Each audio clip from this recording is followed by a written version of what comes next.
সেদিন আমি পড়াশোনা শেষ করছি রাত 1:30টার সময়, প্র্যাকটিক্যাল হাতে লিখতেছিলাম। তো আমি যখন ঘুমাবো, মশারি খাটানো হয়ে গেছে, এমন সময় আমার কাজিন ফোন দিলেন শ্যামলী থেকে। তো কাজিন ফোন দিয়ে বললেন যে ওনার এক কর্মচারীর মানে হাতের উপর মানে গাড়ির গ্লাস পড়ছে। আচ্ছা, গাড়ির গ্লাস পড়ার পরে মানে ডেলটয়েড মাসেল, মানে হাতে যে মাসেলটা থাকে যেখানে ইনজেকশন করা হয়, তো ডেলটয়েড মাসেল, উনি তো আর মাসেল ছিলেন না, উনি বললেন যে হাত মানে গুরুতর ভাবে আহত হয়েছে, কেটে গেছে, তো আমি এমার্জেন্সিতে পাঠালাম, তুমি একটু যাও। হ্যাঁ, ওকে। তো আমি যখন এমার্জেন্সিতে যাব, তো আমি তখন একা, তো আমার রুমমেট ছিল নাজমুল। তো নাজমুলকে বললাম যে দোস্ত চল একসাথে যাই, একটু ঘুরে আসি, দেখে আসি কি অবস্থা। নাজমুল কি আপনার সঙ্গে আছেন এই মুহূর্তে? হ্যাঁ, নাজমুল আমার সঙ্গে আছে। হ্যালো বলেন নাজমুল। Hello listeners. সো আপনি নাজমুল, রাইট? হ্যাঁ, আমি নাজমুল, ঢাকা মেডিকেল কলেজ। ওকে, ফাইন। তো আমি নাজমুলকে নিয়ে গেলাম এমার্জেন্সিতে গিয়ে দেখি তো ওই ছেলেটার হাতে অলরেডি মানে সেলাই করা হয়ে গেছে। তারপরে সেটা ড্রেসিং করার পরে যেহেতু মানে ডেলটয়েড মাসেলের নিচে ছিল হিউমেরাস একটা বন্স, তো বন্সটা ভেঙে গেছিল। এই কারণে সেখানে প্লাস্টার করার দরকার ছিল। তো প্লাস্টার করা হয়ে গেলে তো ওর সাথে যে ছেলেটা আসছিল সেই ছেলেটা ওকে বাসায় নিয়ে যায় আর কি। আচ্ছা। তো এমার্জেন্সি গেট থেকে বের হয়ে আমি নাজমুল চিন্তা করলাম যে এত রাত, শীতের রাত, তো এই সময় হসপিটালের মধ্যে দিয়ে যাব নাকি রিক্সা নিয়ে চাঙ্কারপুলতে যাব। আচ্ছা। তো হলে যাওয়ার দুইটা রাস্তা, একটা হলো চাঙ্কারপুলতে যাওয়া যাবে, আর একটা হলো মেডিকেল কলেজের ভিতর দিয়ে, হসপিটালের মধ্যে, তারপর মেডিকেল কলেজ, তারপর আমাদের নিউক্লিয়ার মেডিসিন, তারপর মর্গ আছে, ওই পাশ দিয়ে যাওয়া যাবে। ওইটা আমাদের জন্য খুবই সহজ একটা রাস্তা। তো আমরা ভাবলাম যে হসপিটালের মধ্যে দিয়ে যাই, দেখি রোগীগুলো কি অবস্থায় আছে এই শীতের রাতে, তো তাদের কষ্টটা একটু হলেও আমরা আজ করতে পারবো আর কি। তো নাজমুলের সাথে শেয়ার করে দুজন একসাথে গেলাম। তো যাইতেই মানে হসপিটালের মধ্যে আমাদের লিফট আছে, লিফটে 3 তলা পর্যন্ত যাওয়ার। তো ওই সময় ইন্টারনেটও তো এক ভাইয়া আমাদের হস্টেলেই থাকেন, তো উনি আমাদের বললেন যে তোমাদের ব্যাচের একটা মেয়ে এই অবস্থায় ভর্তি হয়েছে কিছুক্ষণ আগে, তো ওর আম্মুর সাথে আসছে, তো তোমরা প্লিজ একটু যাও উপরে, কেবিনে যাও, কেবিনে যে দেখো যে ওদের কিছু লাগবে কিনা, কারণ এত রাতে মানে ওর আম্মার পক্ষে সম্ভব না সবকিছু মানে যা কিছু লাগবে তা জোগাড় করা। রাইট। তো এই ক্ষেত্রে আমি আর নাজমুল সিদ্ধান্ত নিলাম যে যাই একটু দেখে আসি, যেহেতু আমাদের এয়ারম্যান। তো আমরা গেলাম 3 তলায় ওঠার পরে, তো আমরা কেবিনে যাব। আমরা জানি যে আমাদের স্টুডেন্টস কেবিন মেল যেটা সেটা হচ্ছে 34 এবং 35 নাম্বার, এবং যেটা ফিমেল মানে স্টুডেন্টস কেবিন সেটা হচ্ছে 19 নাম্বার। আচ্ছা। তো আমরা যথারীতি 19 নাম্বার কেবিন এর আগে কখনো যাই নাই। দ্যাট মিন্স যারা হচ্ছে মানে এমনি জেনারেল পেশেন্ট, তাদের যে ওয়ার্ড গুলো থাকে সেখান থেকে স্টুডেন্টদের ওয়ার্ড গুলো একটু আলাদা জায়গায় হয়, একটু অন্য জায়গায় হয়, এক জায়গায় হয়, কিন্তু কেবিন গুলো আমাদের আলাদা। তো 19 নম্বর কেবিন নার্সকে জিজ্ঞেস করলাম যে সিস্টার 19 নম্বর কেবিনটা কোন দিকে, তো উনি বললেন যে 19 নম্বর কেবিনে তো কেউ নাই, আপনারা অপোজিট কেবিনে যান, সর্বশেষ যে কেবিনটা আছে ওই কেবিনে যান, ওই কেবিনে ঢাকা মেডিকেলের একজন স্টুডেন্ট ভর্তি হয়েছে। আচ্ছা। তো ওনার কথা শুনে আমি আর নাজমুল ওইদিকে যাচ্ছিলাম। তো আশ্চর্য লাগলো একটা জিনিস, যে প্রত্যেকটা দরজাতে তালা মারা, অন্যান্য বাকি যেসব কেবিন গুলো ছিল কেবিন নাম্বারটা আমার তখন আমি জানি না এবং এখনো দেখিনি, তবে সর্বশেষ কেবিন যেটা সেটাতে। আচ্ছা। তো করিডোরে যাচ্ছি আমি নাজমুল, কিন্তু একটাও লাইট নাই সেখানে, অন্ধকার। এটা তো ন্যাচারাল না বোধহয়, মনে হয় না। তারপর আমরা গেলাম কেবিনের সামনে, তো কেবিনের ভিতরে দেখলাম যে অন্ধকার, দরজাটা ভাজানো আছে কিন্তু মানে তালা মারা নেই, মনে হলো যে কেউ আসছে ভিতরে। তো এরকম সময় আমি 2বার নক করলাম যে হ্যালো, কেউ আসছে কিনা। তো ওই মেয়ের নাম ছিল স্নেহা। আচ্ছা। তো স্নেহাকে ডাকলাম, স্নেহা বললাম, তারপর দেখি কোনো রেসপন্স নেই। তো আমি নাজমুলকে বললাম যে দোস্ত তুমি যাও, একটু করিডোরের লাইটটা জ্বালাও আর দেখি খোলে কিনা, মানে কেউ সাড়া দেয় কিনা। তো এইরকম সময় দেখি যে এক ভদ্রলোক উনি আসলেন। উনি এসে আমাকে বললেন যে এই তুমি আমার সাথে ভেতরে আসো। তো আমি ভাবছি যে উনি হয়তো ডাক্তার, তো ওনার সাথে ভেতরে গেছি। ভেতরে যাওয়ার পর উনি বললেন যে দরজাটা লাগায় দাও। লোকটার বর্ণনা দেন একটু, লোকটা কেমন ছিল? লোকটার স্বাস্থ্য ভালো, দেখে মনে হচ্ছে যে একজন ডাক্তার।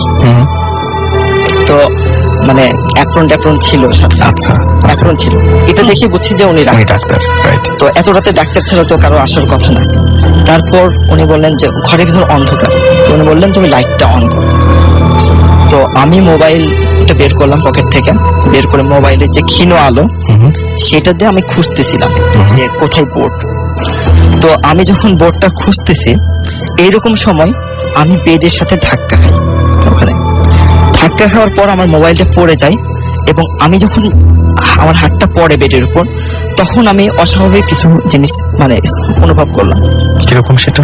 সেটা হলো আমি যেটা স্পর্শ করলাম সেটা মনে হচ্ছে একটা মানুষের শরীর, কিন্তু সেটা মানে লিভিং বডি না, ডেড বডি। আচ্ছা আর মেডিকেল টার্মে ডেড বডিকে ক্যাডেভার বলা হয়। আচ্ছা। তো আমরা সাধারণত যে ফার্স্ট ইয়ার সেকেন্ড ইয়ার স্টুডেন্টরা আমরা অ্যানাটমি ডিসেকশন হলে যেসব ক্যাডেভার গুলো মানে ডিসেকশন করি, সেগুলো মূলত মানে শক্ত হয়, স্কিনের মধ্যে ফ্লুইড থাকে না ফরমালিন দেওয়ার কারণে, এবং একটা গন্ধ থাকে ফরমালিনের। তো ফরমালিনের গন্ধ সাধারণত নাকে গেলে মানে চোখে জলে আর কি, আচ্ছা। চোখ দিয়ে পানি ঝরে।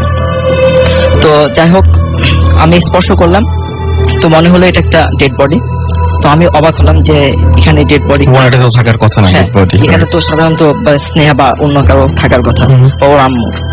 তারপর আমি মানে খুব তাড়াহুড়া করে মানে বোর্ড খুঁজতে লাগলাম, সুইচ বোর্ড। হ্যাঁ সুইচ বোর্ড। তারপর আমি সুইচ বোর্ড কোনোভাবে পেলাম। তো আমি যখন সুইচটা অন করলাম তখন টিউব লাইট, ফ্লোরোসেন্ট বাল্ব যেটা, সেটা যখন নষ্ট হয় তখন দেখা যায় টিপ টিপ টিপ টিপ করে, রাইট। তো বাল্বটা পুরোপুরি জ্বলতেছিল না, মানে টিপ টিপ করতেছিল। তো এমন সময় আমি শুধু এতটুকু দেখতে পেলাম যে ওখানে একটা লাশ মানে পড়ে আছে, ডেড বডি, এবং পুরাটা সাদা কাপড় দিয়ে ঢাকা। সাধারণত আপনারা দেখছেন যে যারা যারা লাশ দেখছে হসপিটালে তারা হয়তো দেখছে যে সাদা কাপড় দিয়ে ঢাকা। তো এরকম একটা মুহূর্তে আমি ওই লোকটাকে খুঁজলাম, কিন্তু মানে আশ্চর্যজনক যে ওই লোকটার রুমের মধ্যে নাই। তো লোকটা যখন রুমে আসলো তখন হচ্ছে তার বুট জুতা ছিল, বুট জুতার শব্দ পাওয়া যাচ্ছিল, কিন্তু লোকটা যদি বেরিয়ে যায় তাহলে তো অবশ্যই জুতার শব্দ পাওয়া যাবে, কিন্তু লোকটা ওখান থেকে উধাও হয়ে গেল। তো এরকম সময় আমার মাথা কাজ করতেছিল না যে আমি কি করব। আপনি একটা পেশেন্ট দেখতে এসেছেন, দেখলেন যে বিছানায় শুয়ে আছে একটা ডেড বডি, এবং যে লোকটি আপনাকে বলেছিলেন যে এই দিকে আসো, সেই লোকটি সেই মুহূর্তে নাই। সো তারপর আমি নাজমুলকে যে ডাকবো, নাজমুল তখনও হচ্ছে বাইরে, মানে ও সুইচ করতেছিল ওখানকার। তো নাজমুলকে আমি ডাকবো, আমার গলাতে কথা বের হচ্ছে না। তারপর আমি আমার মেন দরজা ভেবে আমি টয়লেটের দরজা ধরে টানাটানি করতেছি, কিন্তু মানে দরজা আর খুলে না। আর মনে হলো যে পিছন থেকে, আর তখন বাল্বটাও অফ হয়ে গেছে। আচ্ছা। আর ওইরকম সময় মনে হলো যে পিছন থেকে কে জানি শীতল একটা হাত আমার ঘাড়ে দিছে। আচ্ছা। এই তারপর আমি আর মানে কিছু মনে নেই, তখন আমি তো সেন্সলেস অবস্থায় পড়ে গেছি। তো পরে যখন আমি জ্ঞান ফিরছে তখন নাজমুলের কাছ থেকে আমি বাকিটা শুনলাম। নাজমুল, আমি আপনাকে একটু জিজ্ঞেস করি যে আসলে বেসিক্যালি উনি যখন রুমের মধ্যে গেলেন তখন বাইরে আপনি কি করছিলেন বা কি অবস্থা ছিল? আসলে বাইরে আমাকে তখন মুনতাসির বলছিল যে যেহেতু আমরা পেশেন্ট দেখতে যাচ্ছি, আমাদের ক্লাসমেট, তো কিছু খাবার দাবার যেমন ধরুন জুস বা কেক এই টাইপের কিছু আনার জন্য লাইট অফ অন করতে বলা হয়েছিল, কিন্তু লাইট খুঁজে পাইনি আমি সুইচ বোর্ড। তো আমি চলে গেছি ইমার্জেন্সি, আশেপাশে দেখা যায় সবসময় আপনার দোকানগুলো খোলা থাকে অনেক রাত পর্যন্ত, যেহেতু ইমার্জেন্সি মানে যে কোনো সময় লাগতে পারে। সো আমি নিচে যে খাবার দাবার একটা জুস কিনে তারপর আসলাম। এখন সেই নিচে যাওয়া এবং আসা এর মধ্যে যে সময়ের ব্যবধানটা, এটা আপনার 15 থেকে 20 মিনিট হবে। এর মধ্যে সম্ভবত এটা হচ্ছে, এটা আসলে ও ভিতরে কি ঘটছে এটা জানি না। আমি যাওয়ার পর কি অবস্থা পেলেন? আমি যাওয়ার পর সব মানে নরমাল, সব নরমাল। এখন আমার প্রশ্ন হচ্ছে যে আপনি যখন ভিতরে ঢুকলেন তখন আপনি বেডে কি দেখতে পেয়েছিলেন? আচ্ছা, আমি তখন আসলে বেডে একটা ডেড বডি ছিল আসলে। হ্যাঁ, ডেড বডি ছিল, কিন্তু ওই ডেড বডিটা মানে ও যেরকম বলছে যে ওই যে লোকটা এরকম টাইপের কিছু ওরকম, কিন্তু ওটা নরমাল আপনার যে ডেড বডি যেরকম থাকে। আসলে পরে আমরা ইনফরমেশন নিয়ে জানা গেল যে বেওয়ারিশ লাশগুলো যে থাকে, ওই বেওয়ারিশ লাশগুলা সাধারণত আপনার যে ওটা থেকে বোনস প্রসেস করে, বোনস গুলো বিক্রি করা হয় বা বিভিন্ন কাজে এগুলোর ভিসেরা গুলা সেল করা হয়। ওটা ওরকম একটা বেওয়ারিশ লাশ, এটা সাধারণত মর্গে নেওয়ার কথা, কিন্তু মর্গে নেওয়ার আগে ওখানে মানে আপাতত রাখা হয়েছে। এখন আমি যাওয়ার পর এভরিথিং ইজ নর্মাল, সবকিছু মানে আগের মতোই, কিন্তু মুনতাসির জাস্ট মানে ফিট হয়ে আছে। আমি যে বললাম যে কি হচ্ছে মুতাসির, তারপর ওর মুখে পানি টানি দিয়ে আমি নিজেও একটা নার্ভাস ফিল করতেছিলাম, কারণ যেহেতু এরকম রুমের মধ্যে একা, তারপর একটা ডেড বডি রুমের মধ্যে ছিল, এটা আসলে স্বাভাবিক। আর ওখানে কি করছিল এটা তো একটা হ্যালোজিনেশন হতে পারে, যে ওরকম যে একটা কি শীতল হাত, যে কারণ ডেড বডিটা নর্মাল ছিল, যে ন্যাচারালি যেরকম থাকে।